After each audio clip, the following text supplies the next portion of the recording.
intersection of two subring is also a subring. Union of two subgroup may or may not. तो may और may not वाला कैसे prove करते हैं? किसी एग्जांपल से. Not necessarily a group. फिर बाद में प्रूव किया था यूनियन भी ग्रुप होता है if one is contained in other. यही पढ़ा था. इसमें भी ऐसा ही है. इंटीग्रल डोमेन फील्ड एक इंटीग्रल डोमेन है. क्या इंटीग्रल डोमेन फील्ड है? कैसे? हाँ सही जगह देख रहे हैं. वही तो एग्जाम्पल है. ये घर पे कर लोगे पहले दोनों. अब ऐसे क्वेश्चन जब मे और मे नॉट होता है तो प्रूफ भी हो सकता है. मतलब अगर जैसे हम हर बार प्रूफ करते हैं ना आर्बिट्ररी वैल्यू लेकर. जैसे ये था देखो H1 यूनियन H2 एक सब ग्रुप है प्रूव करो. तो ये मे और मे नॉट होता है. जैसे हमने H1 इंटरसेक्शन H2 किया था वैसे अगर इसको करोगे तो ये भी प्रूव हो जाएगा. क्योंकि ऐसा होता भी है और ये भी हो सकता है नहीं हो. तो ऐसे में एग्जाम्पल देते हैं कि ऐसा हमेशा नहीं होता है. जैसे एक और देखो मैट्रिसेस में पढ़ा होगा तुम लोगों ने ए बी और बी ए का मल्टीप्लाई. कुछ केसेस में हो भी सकता है या नहीं बराबर. तो अगर ये प्रूव करना हो कि prove that they are not commutative तो कभी हम ये नहीं प्रूव नहीं कर सकते हैं क्योंकि मे और मे नॉट होता है. तो एक एग्जाम्पल देना पड़ेगा. कौन सा? जो नहीं हो. समझ रहे हो? बिल्कुल ऐसा ही ये है. तो लिखो नई theorem. Prove that every integral domain is not necessarily a field. Every integral domain is not necessarily a field. समझ आ रहा है ये? Every integral domain is not necessarily a field. Short में आता है और शॉर्ट में ही लिख देना. या ये लिखकर आ सकता है कि इंटीग्रल डोमेन में और मे नॉट अ फील्ड. कैसे? नहीं सॉल्यूशन करना ही नहीं है ना. यही करके आ इतना ही लिख के आ जाओगे. समझ गए? सेट ऑफ ऑल इंटीजर्स क्या है? Integral domain. बट हाँ इसमें इनवर्स नहीं है तो ये फील्ड कभी नहीं हो सकता है. बस इतना लिख के आ जाओगे प्रूव हो गया. हाँ पूरा नहीं करना है. क्लोजर एसोसिएटिव ये सब नहीं करना पड़ेगा. तो कराएं या कर पाओगे? एक लाइन लिख लो प्रूफ में. Let capital I equal to कैसे लिखोगे? या तो माइनस अलग प्लस अलग या ऐसे भी लिख सकते हो 0 + -1 + -2 + -3. be set of all integers. be set of all integers. लिखते जाओ उसके बाद लिखा दे रहे हैं पूरा. ठीक है. एंड वी नो दैट अगली लाइन से लिख लेना. And we know that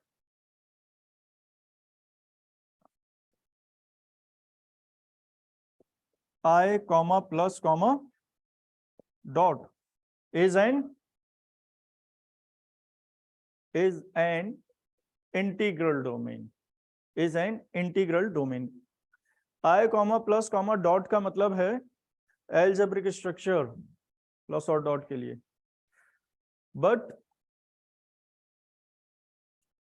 but it has, it का मतलब समझ रहे हो? I plus dot ये algebraic structure. It does not have multiplicative inverse. It does not have multiplicative inverse. ये थ्योरी रट के नहीं जाना है. तुम लोगों को सबको आता है. अपने हिसाब से लिख देना. ठीक है. हो गया. Therefore या सो लिख लेना. So it cannot be a field. it का मतलब वही I plus dot. it cannot be a field. ठीक है. Hence I is an integral domain but not a field under the same operation. Hence capital I मतलब set of all integers, capital I is an integral domain but not a field under the same operations. Same operation का मतलब समझते हो, plus dot होता है, plus बदलेगा dot बदलेगा तो दूसरे के लिए भी बदल देंगे, जैसे कल बताया था उस सर्कल वाला। तो इसका मतलब इसका मतलब इंटीग्रल डोमेन फील्ड हो सकता है, हमेशा नहीं होता है, मतलब हो सकता है किसी पर्टिकुलर कंडीशन पर हो सकता है या नहीं। लिखो अब नई थ्योरम, प्रूव दैट, जल्दी लिखो fast, theorem prove that every finite integral domain, prove that every finite integral domain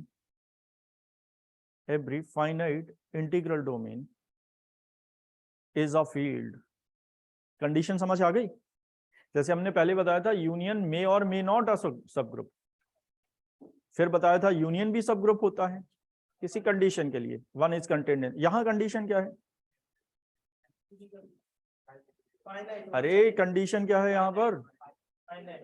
finite होनी चाहिए। अभी हमने जो इंटीग्रल डोमेन लिखी है वो क्या है? इनफाइनाइट है ये। चलो प्रूफ करके बताओ इसको। फाइनाइट का मतलब समझते हो? सपोज डी कोई इंटीग्रल डोमेन है, उसमें क्या D1 D2 D3 कहां तक लिख सकते हो? इनफाइनाइट तक, Dn तक।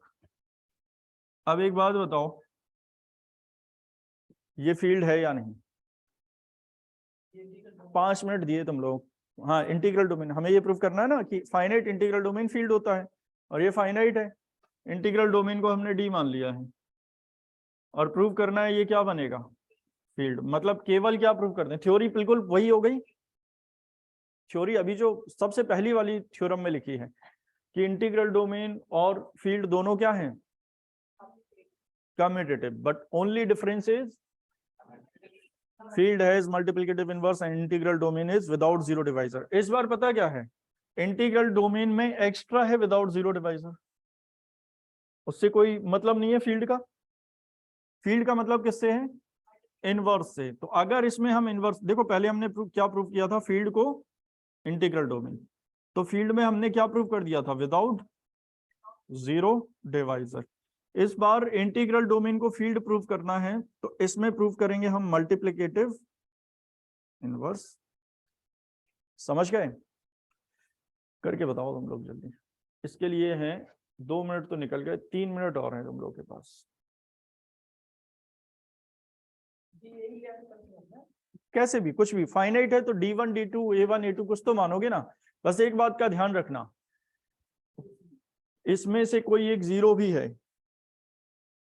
हाँ या नहीं? लोग समझ ही नहीं रहे हो, कुछ लोग कह रहे हैं कहाँ है जीरो। इंटीग्रल डोमेन है ना ये, विदाउट जीरो डिवाइजर नहीं, एडिटिव आइडेंटिटी होगी इसमें। 1 भी होगा, -1 भी होगा, होगा या नहीं?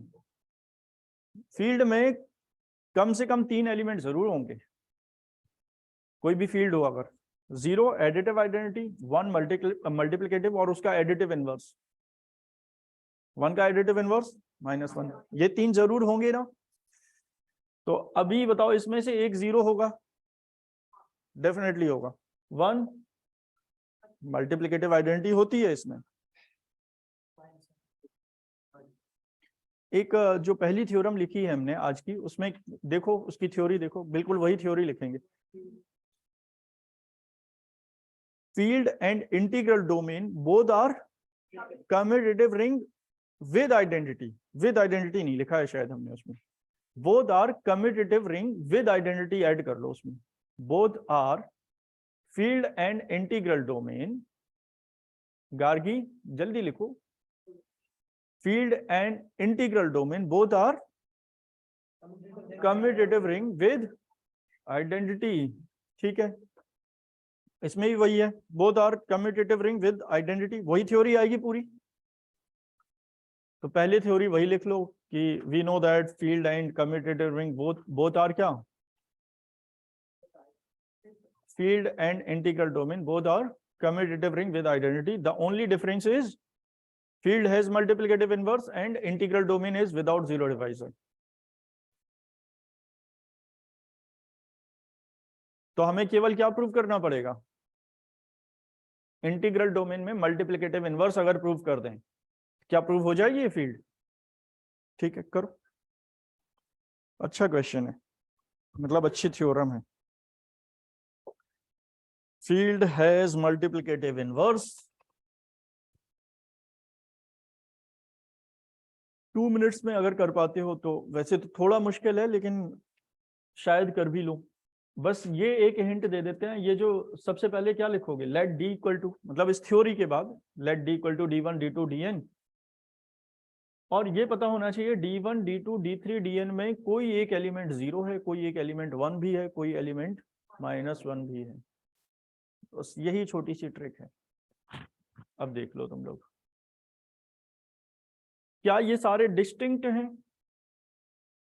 ये डिस्टिंक्ट एलिमेंट है, डिफरेंट है, डिफरेंट ही होंगे, सेट में कहाँ रिपीट होती हैं वैल्यूज।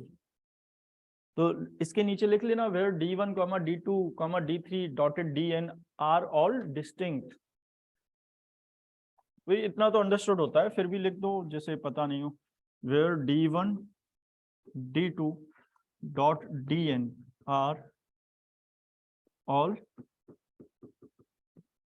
डिस्टिंक्ट, मतलब सारे डिफरेंट है, कोई भी सेम नहीं। इसमें से एक क्या है, अरे एक, हाँ एक 0 है, एक 1 भी है और एक -1 भी है। तो किसी एक को 1 लिख लें हम, d1 को 1 लिख लो, या नहीं, हाँ या नहीं लिखना है तो कोई प्रॉब्लम नहीं है, 0 + -1 ऐड कर लो उसमें, ठीक है। वैसे d1 d2 से क्योंकि थ्योरम है तो इसलिए d1 d2 से करोगे तो ज्यादा अच्छा है, ठीक है। सेट में मत लिखना 0 1 -1।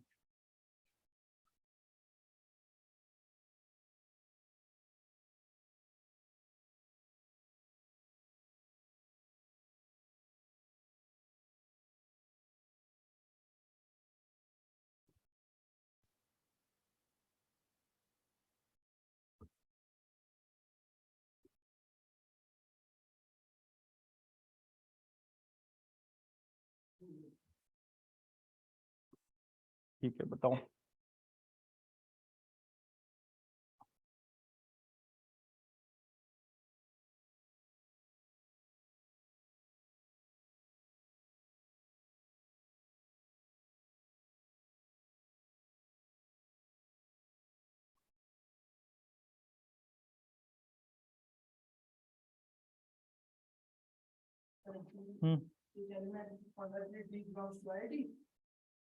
For every d belongs to id, बिल्कुल सही है।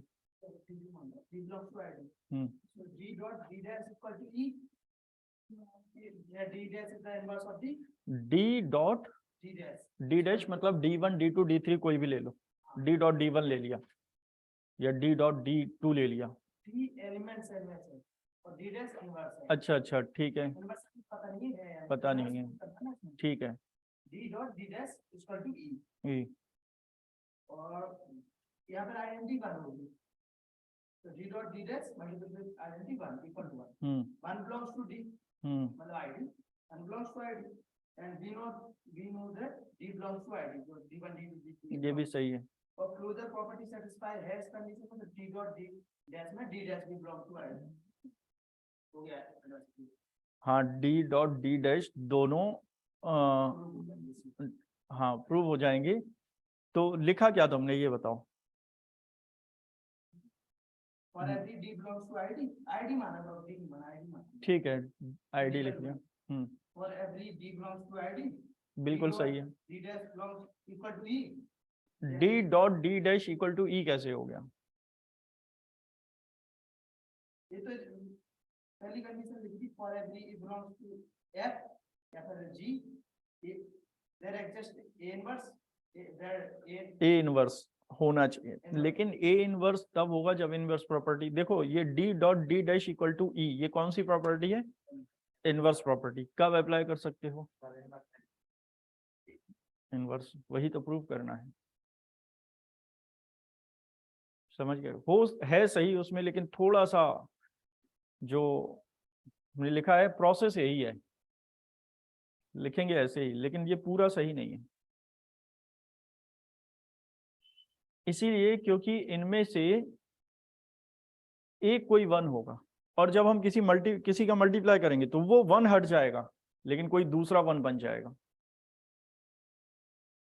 ये दिखाना पड़ेगा हमें, क्योंकि ये फाइनाइट। देखो अगर ऐसा लिखेंगे हम, इसमें प्रॉब्लम क्या है जो तुमने लिखा है, प्रॉब्लम ये है कि अगर इनफाइनाइट होता तो भी प्रूव कर देते फिर तो हम, फॉर एवरी के लिए लिख रहे हैं ना, तो D dot D dash equal to करके फिर इनफाइनाइट में भी प्रूव कर देते हैं। इनफाइनाइट होता अगर इंटीग्रल डोमेन,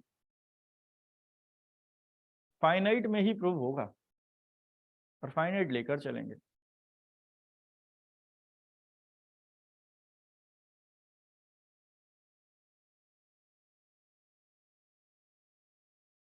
चलो एक दो लाइन की थ्योरी लिखो, फिर बताते हैं। कॉन्सेप्ट यही अप्लाई करना है बस फाइनाइट के लिए, और उसमें कहाँ से इनवर्स आएगा कैसे आएगा वो दिखा देते हैं।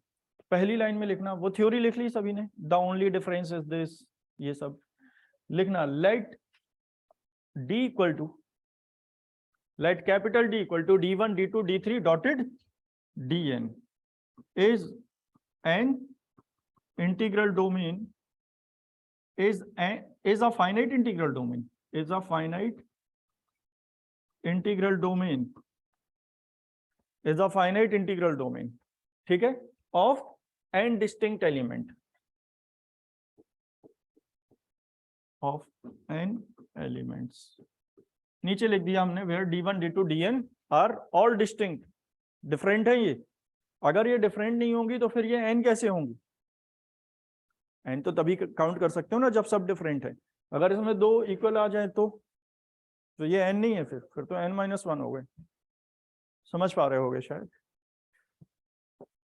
अब ये वही जो तुम कह रहे हो ये सही है कि पहले स्टेप में हम ये कर सकते हैं, क्योंकि इनवर्स प्रूव कर रहे हैं तो प्रोडक्ट करना पड़ेगा मल्टीप्लिकेटिव इनवर्स के लिए। Let d belongs to capital D, ध्यान से देखते जाओ आप जरा। अगर d belongs to capital D है तो d1 d2 d3 dotted dn, ये सब किसको बिलोंग करेंगे बताओ? अच्छा d, इसमें बड़ा कंफ्यूज होते हैं कुछ लोग, d बिलोंग्स टू d कहां से मान लिया? d तो है ही नहीं उसमें, इसमें से कोई एक एलिमेंट है d। तुम लोग d2 लिख लो, इसको d3 लिख लो, क्योंकि हम ये दिखा रहे हैं वो कोई एक एलिमेंट है, इसका फिक्स नहीं है। जैसे हम इंटीजर में लिखते थे 1 2 3 या +-1 +-2, तो हम लिखते थे let a belongs to i, तो इसका मतलब ये थोड़ी ना a यहाँ दिखाई देगा, इसका मतलब ये है a कोई इंटीजर है, इस सेट का एलिमेंट है। समझ गए? ये सब किसको बिलोंग करेंगे? Capital D। किससे? बाय क्लोजर प्रॉपर्टी, ब्रैकेट में लिख देते हैं बाय क्लोजर प्रॉपर्टी। लेकिन पहले चेक कर लिया करो क्लोजर प्रॉपर्टी है भी उसमें या नहीं। इंटीग्रल डोमेन में तो होती है, मल्टीप्लिकेटिव भी। और ये क्लियर हो गया? ये सभी डिस्टिंक्ट आएंगे या मतलब ये सारे डिस्टिंक्ट होंगे, या इसमें से कोई इक्वल भी हो सकते हैं? डी पर डिपेंड करता है। क्यों? ये सारे डिस्टिंक्ट हैं और d1 d2, फिर किसी का भी मल्टीप्लाई करो तो एक ही तो होगा ना, एक चेंज हो जाएगी 1, तो पहला वाला 1 हट जाएगा, फिर रिपीट कभी नहीं हो सकते हैं सेम नंबर का मल्टीप्लाई करके, रिपीट नहीं होंगी ना, तो वो दिखाना पड़ेगा हमें। हम सपोज ये d है और हम एक और सेट मान लेते हैं इनसे, let set of all these element. ये क्लियर हो गया सभी को? ये समझ पा रहे हो? ये सारे d के एलिमेंट हैं। कितने एलिमेंट हैं? n डिस्टिंक्ट एलिमेंट है। लिखना चाहो लिख लेना, which are n distinct elements of d। Let set of, इसके नीचे लिख लो लेट, सॉरी क्या लिखोगे? Which are n distinct elements, n है या नहीं, किसके, d के। Let set of all these elements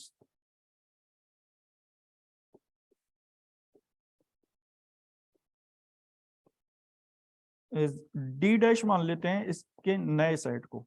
समझ लो, लिखने का सबका तरीका अलग अलग हो सकता है, जरूरी नहीं है d डैश माने, केवल एलिमेंट से भी कर सकते हैं हम, लेकिन इससे थोड़ा ज्यादा आसानी से समझ पाओगे तुम लोग। तो dd1, dd2 और dd3, ddn, यही आएगा। ये मान लिया हमने,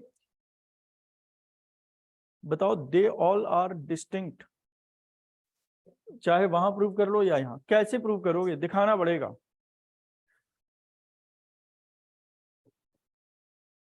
दे all are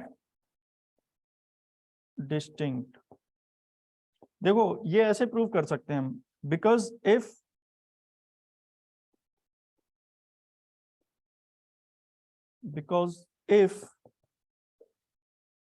any two are equal,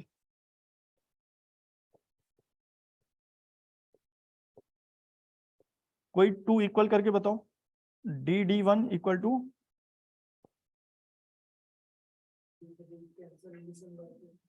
तो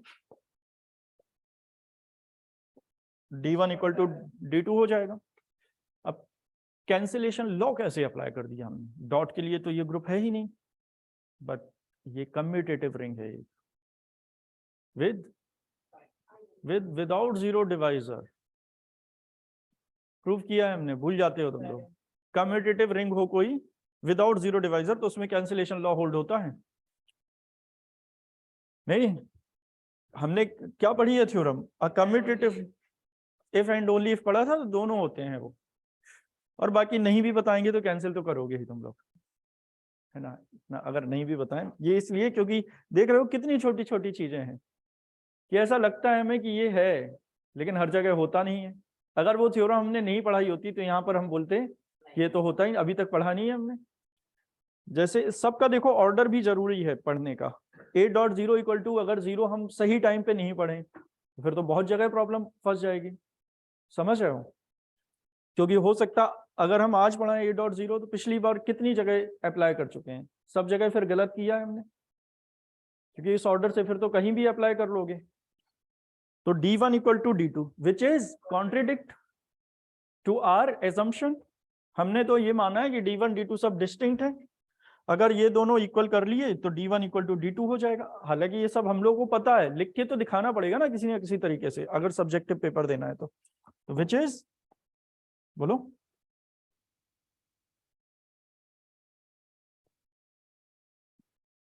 कॉन्ट्रिडिक्शन, which is contradiction to our assumption. हमने क्या एज्यूम किया था, सारे डिस्टिंक्ट हैं, और d1 इक्वल टू d2 दिखाई दिया यहाँ। इसका मतलब ये नहीं हो सकता है, ये भी नहीं हो सकता है,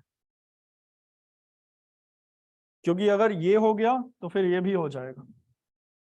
ठीक है, अब ज्यादा बताएंगे तो कंफ्यूज हो जाओगे तुम लोग। ये लिखना जरूरी है, दिखाना जरूरी है, ये सारे डिफरेंट हैं। क्यों जरूरी है, आगे समझ जाओगे। अब ये सारे डिफरेंट हैं और n एलिमेंट हैं, n उसमें भी है, तो अब हम ये कह सकते हैं कि इन दोनों का ऑर्डर क्या है, सेम है। और ये सारे एलिमेंट किसके हैं, d के, तो d डैश सबसेट है d का, और ऑर्डर भी सेम है। बताओ दो सेट इक्वल कब होंगे, दो तरीके होते हैं इनको प्रूव करने के। एक ये a को सबसेट किसका प्रूव कर दो, और b को सबसेट a का, जब एलिमेंट्स नहीं पता हो। लेकिन अगर हमें एलिमेंट्स पता है तो ये कर सकते हैं, a सबसेट b का है और order of a order of b बराबर कार्डिनलिटी, तब भी बराबर होंगे। इनका मतलब समझो, इसका मतलब ये a और b में नंबर ऑफ एलिमेंट सेम है, और a में b के ही एलिमेंट है, और नंबर ऑफ एलिमेंट्स बराबर है। मतलब a में अगर 5 एलिमेंट तो b में भी 5, और पांचों एलिमेंट a के b से लिए गए हैं, तो दोनों बराबर हो गए या नहीं। यहां पर क्या देख पा रहे हो, बोलो यहां पर क्या देख पा रहे हो, d डैश और d के लिए। हाँ, सिंस अब ये क्लियर हो गया ना, ये दे ऑल आर डिस्टिंक्ट, सारे डिस्टिंक्ट है, मतलब ये भी एन एलिमेंट है। तो since order of D equal to order of D dash and D is subset of D, sorry D dash लिख लेते हैं, वैसे तो D dash is subset of D, therefore D equal to D dash. अगर D equal to D dash है तो definitely इसमें कोई वन है। समझ आ गया ना? अगर फाइनाइट नहीं होता तो फिर नहीं कर सकते थे, समझ रहे हो? क्योंकि सॉरी अगर इनफाइनाइट होता तो ये ऑर्डर बराबर हो ही नहीं सकता था, बराबर नहीं बता सकते हैं। तो वही कॉन्सेप्ट देखो अप्लाई किया हमने, लेकिन यहां पर कहीं भी नहीं बता सकते कि कुछ गलती है। D equal to D dash clear? अब D equal to D dash है, therefore one element of D dash is identity. होगा या नहीं? एक बात बताओ, ये इसके बराबर है और ये इंटीग्रल डोमेन है, डी डी डैश के बराबर है और डी इंटीग्रल डोमेन है, तो डी डैश भी इंटीग्रल डोमेन है, मतलब जो प्रॉपर्टी डी में है वही सारी प्रॉपर्टी डी डैश में है। क्या डी में आइडेंटिटी है? क्या डी डैश में आइडेंटिटी होगी? बिल्कुल होगी। मतलब इसमें से कोई एक एलिमेंट क्या है? One, multiplicative inverse. तो अब ये तुम लोग बताओ क्या ज्यादा ठीक रहेगा लिखना, आगे क्या लिख लेना चाहिए? One of these element, one of the element of D dash is one, लिख सकते हैं। अच्छा, अब फिर ये लगेगा एक ही तो प्रूव किया इनवर्स, तो एक एलिमेंट का एक ही इनवर्स होता है। अभी हमने डी बिलोंग्स टू डी लिखा ना, तो डी का ही तो इनवर्स निकालेंगे। अब जब तुम लोग लिखोगे डी की जगह सी बिलोंग्स टू डी, तो सी का इनवर्स आएगा। एक एलिमेंट का एक ही इनवर्स होता है। क्लियर हो गया? Therefore one of the element of D dash is one. Select कोई एक वन लिख लें या सबको लिख कर दिखा दें, ऐसा भी लिख सकते हो, डी डी वन। और एक काम करते हैं, ऐसे लिख लेते हैं, ज्यादा अच्छी तरह से समझ पाओगे। ये रफ कर दें, इसको नोट कर लिया होगा। सो ये लिख सकते हो D D one equal to one और D D two equal to one और D D N equal to one. सही है या नहीं? अरे हाँ या नहीं? इसका मतलब डी का इनवर्स तो है। अगर और का मतलब समझ रहे हो, इसमें से कोई एक है। लिखने का तरीका सबका अलग हो सकता है, लेकिन ये ज्यादा बेटर है, अच्छी तरह समझ पा रहे होगे।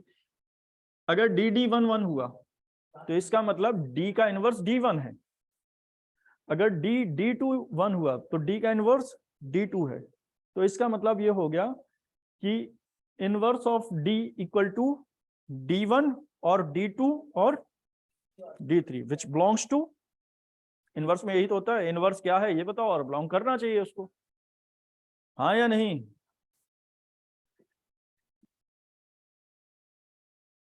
It means inverse of D1 is, बोलो, inverse of D is equal to D1 और D2 और D3 और Dn, which belongs to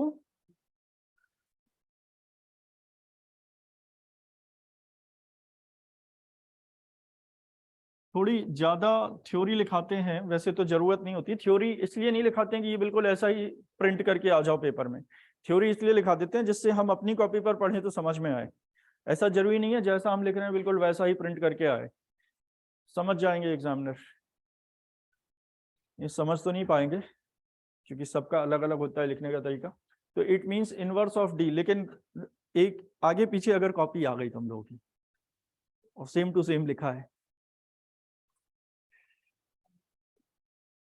आगे पीछे नहीं बैठते, चलो ये समझ गए होगे। It means inverse of D is D1 D2 और Dn। तो इनवर्स आ गया which belongs to capital D. हाँ या नहीं? Hence D has, capital D has multiplicative inverse, hence D is a field. देखो है तो छोटा सा काम जो तुम लोग देख रहे थे, किया तो हमने इनवर्स वाला ही है, लेकिन देखो इसको स्ट्रेच करके कितनी बड़ी थ्योरम कर ली हमने। एक पेज में लिख लिया होगा तुम लोगों ने, बल्कि ज्यादा। अब वो बात अलग है, बहुत छोटा छोटा लिख रहे हो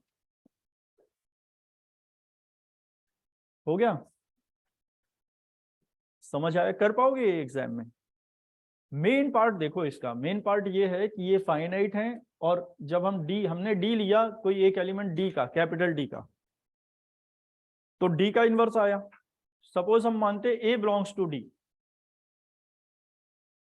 अगर ए बिलोंग्स टू डी मानते तो ए के लिए यही लाइन आती या नहीं? ए का इनवर्स आता, क्योंकि ये भी तो लग सकता है कुछ लोगों को एक का इनवर्स प्रूव कर दिया, केवल सबका इनवर्स प्रूव करके बताएं तो प्रूव होगा। ये सबका ही इनवर्स प्रूव किया है, क्योंकि डी यहाँ आर्बिट्ररी एलिमेंट है। स्मॉल डी का कौन सा एलिमेंट है? कोई भी एक। अगर हम यही काम लिखें ए बिलोंग्स टू डी, या चलो ए भी छोड़ो, अब हम लिखें late D1 belongs to D, तो क्या D1 का इनवर्स आ जाएगा? बिल्कुल आ जाएगा। D2 belongs to D, D2 का इनवर्स आएगा। D3 का, तो D वो ही है, स्मॉल डी यहाँ पर D1 D2 Dn में कोई एक एलिमेंट। अब समझ गए होगे शायद। एक और लिखो। तो ये बताओ, रिंग होमोमॉर्फिज्म लिख लिया तुम लोगों ने? झूठ बोल रहे हैं। अभी कॉपी है घर पे? तो नहीं है ना कॉपी?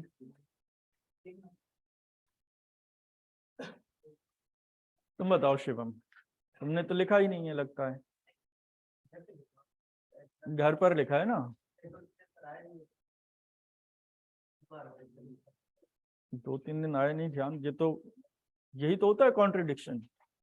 2-3 दिन तो आए नहीं, बीमार हो गए थे, और कह रहे हो लिख लिया है। मतलब क्या सही क्या है इसमें से? घर पे है ना कॉपी? घर पे कॉपी का क्यों बता रहे हो? अरे लिखा नहीं है तो कॉपी आने घर पे होने और यहाँ से क्या फायदा है? मतलब क्या मतलब हुआ? ये तो तुम तब कह सकते हो कि जब तुमने लिखा है और घर पे कॉपी छूट गई। लिखा नहीं है तो क्यों बता रहे हो घर पे कॉपी छूट गई?